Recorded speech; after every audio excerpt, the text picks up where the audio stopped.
Welcome to NP study circle. आप लोगों का स्वागत है। तो आज हम देखेंगे क्लास 12 का मोस्ट इम्पॉर्टेंट क्वेश्चन जितने भी दिए हुए हैं। क्या देखेंगे आज मोस्ट इम्पॉर्टेंट क्वेश्चन जो कि बार बार बोर्ड पेपर में पूछे जाते हैं, जिनमें से मोस्ट इम्पॉर्टेंट क्वेश्चन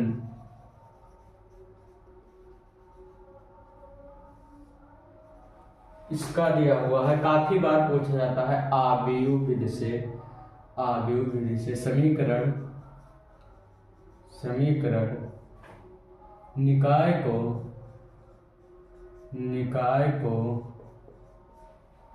आव्यूह विधि बार बार पूछा जाता है। 2025 में भी पूछा जाएगा। आव्यूह विधि से हल कीजिए।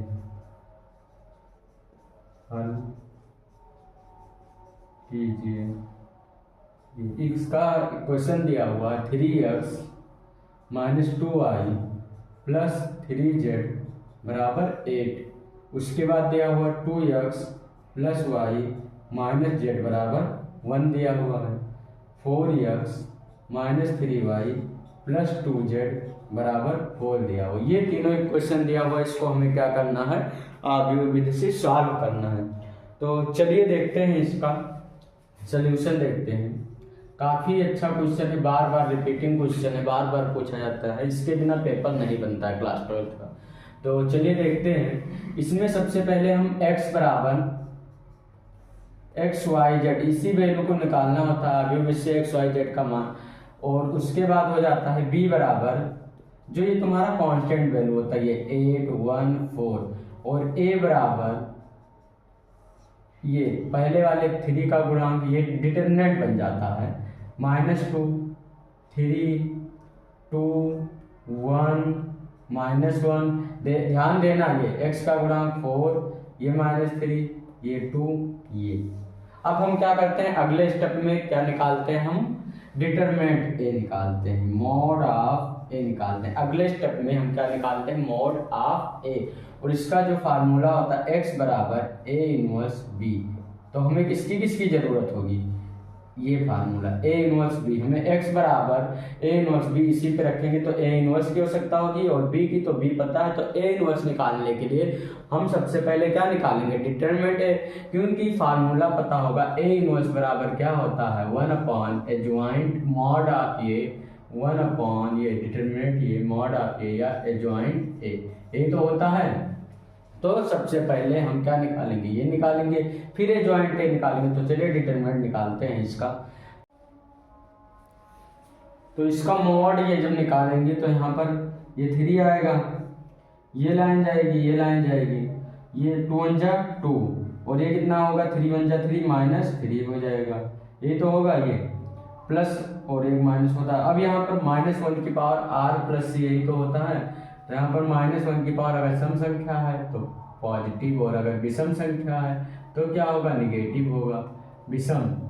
अब देखिए यहाँ पर क्या है, 1 और 2 तो 3 यानी कि विषम। तो यहाँ पर निगेटिव, एक निगेटिव और आएगा और एक निगेटिव तो पॉजिटिव हो जाएगा, 2 हो जाएगा। ये लाइन जाएगी, ये लाइन जाएगी, ये लाइन और ये लाइन, 2 2 जा 4, और ये 4 1 जा 4 + 4 हो जाएगा। अब इसमें देखेंगे +3, ये लाइन और ये लाइन 3, ये 3 2 जा 6 -6 -4, ये 4 1 जा 4, 3 इंटू ये कितना होगा, -1 + 2 इंटू 8 + 3 इंटू -10 होगा, ये -3 + 8 2 जा 16, ये -30 हो जाएगा। तो ये प्लस ये 13 आएगा, -30, तो ये घटाएंगे -17। तो मॉड ए जो आपका आया वो आया -17। तो मॉड ये नॉट इक्वल टू 0। अगर मॉड ये नॉट इक्वल 0, अगर ये 0 आ जाता तो इसका हम a इनवर्स नहीं फाइंड कर पाते। तो यहाँ पर फिर आगे बढ़ते हैं, हम इसका क्या निकालेंगे, सहगुणनखंड। तो चलिए a11 से स्टार्ट करते हैं। इसका हम क्या निकालेंगे, सहगुणनखंड। यहाँ पर a नॉट इक्वल टू 0, तो a11 निकालेंगे। यहाँ पर a11 में देखिएगा, इसी में आप लोगों को गलती होने का चांस रहेगा। तो यहाँ पर देखेंगे ये लाइन जाएगी, और ये अगर सम संख्या है तो प्लस, यहाँ पर अगर विषम है तो माइनस, यही वाला रूल फॉलो होगा। तो यहाँ पर देखते हैं ये लाइन जाएगी और ये लाइन जाएगी, 2 एकन्नम 2 और ये 3 एकन्नम 3 और ये माइनस माइनस प्लस, तो यहाँ पर -3 आएगा तो -1 आ जाएगा। उसके बाद A12, अगर A12 पे जाए तो यहाँ पर कौन सी लाइन जाएगी, ये लाइन जाएगी और ये लाइन जाएगी, तो 2 2 जा 4 और माइनस माइनस से +4 हो जाएगा और ये क्या है निगेटिव, तो यहाँ पर क्या आएगा -8 आ जाएगा। और A13 अगर देखते हैं तो यहाँ पर ये लाइन और ये लाइन 3, ये 3 2 जा 6 -6 और ये -4 और ये सम है, तो यहाँ पर क्या हो जाएगा -10 हो जाएगा। A21 A21 इसके बाद A21 देखते हैं, ये लाइन और ये लाइन जाएगी, ये यहाँ पर ये लाइन और ये लाइन जाएगी, थोड़ा सा यहाँ पर समझाने के लिए बताया दे रहे हैं, बाकी आप लोगों को पेपर में ऐसा नहीं करना है। तो ये लाइन और ये लाइन तो माइनस आगे रहेगा -4 क्योंकि ये विषम है, -4 और ये 3 3 जा 9 -9 तो यहाँ पर +9 आएगा, तो यहाँ पर कितना आएगा 4, ये 9 से 4 5 तो -5 आ जाएगा। A22 अगर हम A22 देखें तो ये लाइन जाएगी और ये लाइन जाएगी, इस बार बचेगी ये लाइन बीच वाली, तो यहाँ पर ये लाइन और ये लाइन जाएगी, तो यहाँ पर क्या बचेगा, थोड़ा ध्यान दीजिएगा, ये लाइन और ये लाइन तो 3 2 जा 6 और -3 4 जा 12 ये तो होगा, तो यहाँ पर -6 बचेगा। A23 तो ये लाइन जाएगी और ये लाइन 3 3 जा 9 -9 और 4 2 जा 8 यही तो होगा, तो +8 हो जाएगा माइनस ये, और ये निगेटिव है तो यहाँ पर -9 और +8 कितना हो जाएगा -1 यानी कि +1 आ जाएगा। A2 ये A31 पे आते हैं, ध्यान दीजिएगा इसमें गलत हो ना पाए, इतना ध्यान दीजिएगा कि इसमें आप लोगों का गलत ना हो पाए। A31 अब देखिए यहाँ पर ये लाइन जाएगी, ये लाइन तो यहाँ पर ये आएगा, ये सब ये थोड़ा इरेज कर दे नहीं तो आप लोग ये 1 यहाँ पर था, तो यहाँ पर ये लाइन तो ये 2 1 जा 2 -3 तो यहाँ पर कितना आएगा -1। A32 पे आते हैं तो A32 ये लाइन और ये लाइन जाएगी 3 1 जा 3 और -3 2 जा 6 और ये निगेटिव दिया हुआ तो कितना आएगा -3 आएगा। A33 तो A33 देखते हैं, ये लाइन और ये लाइन 3 1 जा 3 और ये +4 हो जाएगा, ये तो होगा, थोड़ा ध्यान दीजिएगा। A33 ये लाइन जाएगी, ये लाइन 3 1 जा 3 और +4 तो कितना हो जाएगा 7 हो जाएगा, ध्यान दीजिएगा, और ये सम संख्या है तो यहाँ पर 7 रहेगा। इसमें कोई डाउट है बताइए, इसमें अगर कोई डाउट हो तो बताइए। हाँ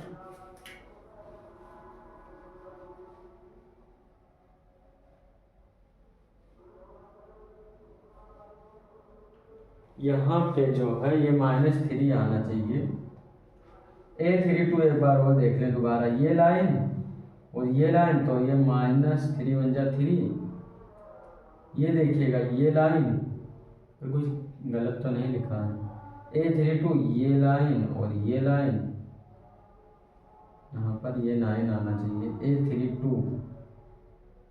A32 यहाँ पर -3 नहीं आएगा, 9 आएगा यहाँ -3, तो यहाँ पर -3 क्यों आया ये देखिए, यहाँ पर A32 ये लाइन और ये लाइन -3 है, 3 1 जा 3 तो यहाँ पर +9 हो जाएगा। बाकी का आपका फिर हम आगे बढ़ते हैं, अगले स्टेप में क्या करेंगे, अगला स्टेप जो होगा इधर ही बता दे रहे हैं। सहगुणनखंड A11 तथा इससे निर्मित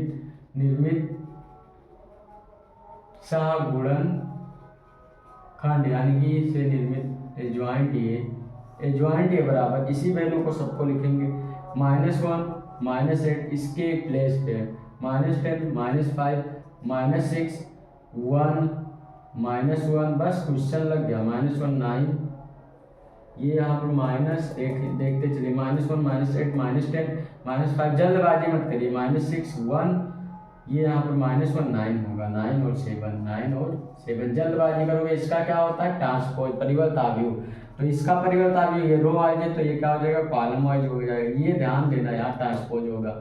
-5 -6 1 -1 9 और 7 ये हो जाएगा, ये एडजॉइंट ये आया है आपका एडजॉइंट अब ए इनवर्स बराबर आप लोगों को पता होगा 1/mod ऑफ ए भी निकल चुका है इंटू एडजॉइंट ये होता है, तो वैल्यू रख देंगे 1/mod ये कितना है -17 और एडजॉइंट ये पता ही है आप लोगों को -1 -5 -1 -8 -6 9 -10 1 7 इतना में कोई दिक्कत आप लोगों को हो तो बताइए। फिर आगे बढ़ते हैं ए इनवर्स यहाँ पर, अब इसका हम क्या निकालेंगे x बराबर ए इनवर्स डी, इधर निकाले दे रहे हैं क्योंकि यहाँ पर जगह है नहीं, तो यहाँ पर x inverse A inverse D, यही तो ये फार्मूला लिखे हैं समीकरण एक में। तो यहाँ पर वैल्यू रखते हैं x बराबर X Y Z A inverse 1/-17, ध्यान दीजिएगा -1 -5 -1 -8 -6 9 उसके बाद -10 1 और 7, ये थोड़ा दूर दूर लिखिएगा, ये 17 रख रहा है, दूर दूर आप लोग लिखिएगा, यहाँ स्पेस कम था। b कितना है 8 1 4, इसके बाद तो 1/-17 ये हो जाएगा। अब इसका मल्टीप्लाई पहला रो पहला कॉलम, तो -8 -5 और -4 हो जाएगा। इसके बाद -8 8 64 -6 1 6 और ये +36 हो जाएगा और 80 -80 +1 +28 यही तो होगा। ये 1 8 1 जाए 1 7, देखिए पहला रो पहला कॉलम पहला से पहला का, ये दूसरा का दूसरा से, ये तीसरा का तीसरा से। 1/-17 ये आएगा -17 -8 5 13 और 4 17 और -70 70 से 36 घटाएंगे 34 आएगा और 80 यानी कि ये 29 से 80 अगर घटाएंगे तो यहाँ पर 10 1 यहाँ पर 7 से 5 -51 आएगा। तो यहाँ पर अगर इसको डिवाइड देंगे 17 10 और 17 करना 17 यानी कि +1 और माइनस से माइनस कट जाएगा +2 और यहाँ पर +3, तो यहाँ पर x y z x बराबर कितना है 1 आया, y बराबर कितना है 2 आया और z बराबर कितना है 3 आया, x y z की वैल्यू। और अगर आप लोगों को चेक करना है तो आप लोग चेक भी कर सकते हो। चलिए किसी क्वेश्चन ये छोटा इसी में रखते हैं, 2 × x की वैल्यू 1 + 2 - 3 बराबर 1 आना चाहिए, 2 1 9 2। यहाँ पर देखिए x की वैल्यू 2 × 1 प्लस y की वैल्यू 2 -3, तो 2 1 9 2 + 2 -3 बराबर 1, 4 - 3 बराबर 1 यानी कि 1 बराबर 1। हम जो वैल्यू निकाले हैं वो क्या है सही है, तो हम लोग इसका चेक भी कर सकते हैं। समझ में आप लोगों को अच्छे से आया होगा। तो अगला क्वेश्चन देखते हैं। अगला क्वेश्चन भी काफ़ी मोस्ट इम्पॉर्टेंट क्वेश्चन है, इसमें कोई डाउट हो तो बताइएगा, तो कमेंट करिएगा जरूर आप लोग, या समझ में आया आप लोगों को अच्छे से तो कमेंट जरूर करिएगा। अगले क्वेश्चन पे चलते हैं, मोस्ट इम्पॉर्टेंट क्वेश्चन वो भी है, तो चलिए अगला क्वेश्चन देखते हैं। इससे ये क्वेश्चन कंफर्म है, ये जान लीजिएगा कि आप लोगों का ये क्वेश्चन आएगा ही आएगा, एकदम कंफर्म है, लिखा है। तो यहाँ पर अगला क्वेश्चन जो है पेपर का ही दिया हुआ है। चलिए इनवर्स ट्रिग्नोमेट्री का, उसके बारे में भी आप लोगों का इनवर्स ट्रिग्नोमेट्री का है, काफ़ी अच्छा क्वेश्चन है। दूसरा cos इनवर्स 1/2 + 2 ये ब्रैकेट में दिया हुआ है +2 sin इनवर्स 1/2 को हल कीजिए। तो चलिए देखते हैं इसको। नाउ लेट्स यहाँ पर देखिए 1/2 सबसे पहले आप लोगों को ट्रिग्नोमेट्री टेबल, जो कि हाई स्कूल से आप लोगों को पता होगा, फर्स्ट ईयर में भी पढ़ाया गया होगा, इंटर में। तो ये cos कितने डिग्री की वैल्यू होती है बताइए, cos इनवर्स। इसका सोल्यूशन देखेंगे एक बार, पहले इसको क्वेश्चन को लिख लेंगे। cos इनवर्स 1/2 + 2 sin इनवर्स 1/2, और आप लोगों को पता होगा ये cos 60 की वैल्यू, और 60 को हम अगर रेडियन में कन्वर्ट करेंगे तो 180 से मल्टीप्लाई कर देंगे, ये 3π/3 आएगा। तो यहाँ पर cos इनवर्स cos π/3 की वैल्यू है +2 sin इनवर्स, और ये कितने की है, ये 30 की है, तो 30 × π/180, इसको भी रेडियन में तो π/6, तो sin इनवर्स ये sin π/6 की वैल्यू है। अब देखिए cos इनवर्स cos थीटा, आप लोगों को पता होगा क्या होता है, थीटा होता है। sin इनवर्स sin थीटा क्या होता है, थीटा होता है। तो यहाँ पर π/3 आ जाएगा +2 × 6 आ जाएगा। ध्यान दीजिएगा ये 2 sine inverse sine theta theta for ये है, ये भी थीटा फार दिया हो तो pi by cos inverse cos theta बराबर थीटा, तो थीटा हो गया। ये 2 3 जा 6 तो pi by 3 plus pi by 3, तो इसको हम जोड़ेंगे 3 तो 2 पाई बाई 3 आ जाएगी। 3 एलसीएम हो गया और पाई पाई कितना हो जाएगा, यही आंसर हो गया। बताइए कोई दिक्कत? तो हमारे हिसाब से आप लोगों को समझ में आएगा। बाकी अगले वीडियो में हम देखेंगे बहुत सारा क्वेश्चन